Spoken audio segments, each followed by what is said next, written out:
Hello বন্ধুরা, তোমরা সবাই কেমন আছো? আশা করি সবাই ভালো আছো। আর একটা নতুন রেসিপি নিয়ে চলে এলাম, ইলিশ মাছের ভাপা। তারপর সর্ষে পোস্ত আর কাঁচা লঙ্কা আমি 5 মিনিট ভিজিয়ে রেখেছি, যাতে ভালোভাবে ভিজে গেলে মশলাটা করতে আমার সুবিধা হয়। মিক্সারের মধ্যে দিয়েছি। আর মাছ হলুদগুলোকে আমি 10 মিনিট মাখিয়ে রেখেছিলাম। এরপরে যে প্যাটাটা করেছি তার মধ্যে টক দই, আর যেন সর্ষের তেল ছাড়া ইলিশ মাছের ভাপা অসম্ভব, তাই সর্ষের তেল পরিবর্তে নুন হলুদ দিয়ে ভালোভাবে গ্রেভিটা হাত দিয়ে মেখে নেবো। তোমরা সবাই জানো যে মাছের রাজা ইলিশ, বাঙালি সবচেয়ে প্রিয় ফেভারিট যে ইলিশ মাছের ভাপা।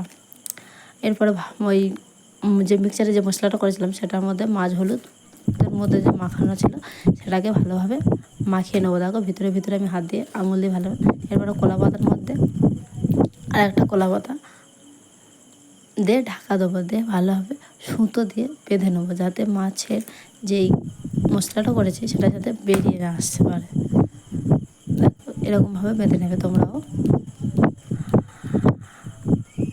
এরপর আমি একটা পাত্র বসিয়েছি, কড়ার মধ্যে স্ট্যান্ড দিয়ে পাত্র বসিয়ে দেবো। এরপরে মাছগুলোকে এক একে তুলে দিয়ে ঢাকনা দেবো আধা ঘন্টার মতন। এরপর ফিরে আসলে আমাদের দেখো ভাপা রেডি। গরম ভাতের সাথে জাস্ট ভালো লাগলো অবশ্যই কমেন্ট করে জানাবেন। টাটা, সবাই ভালো।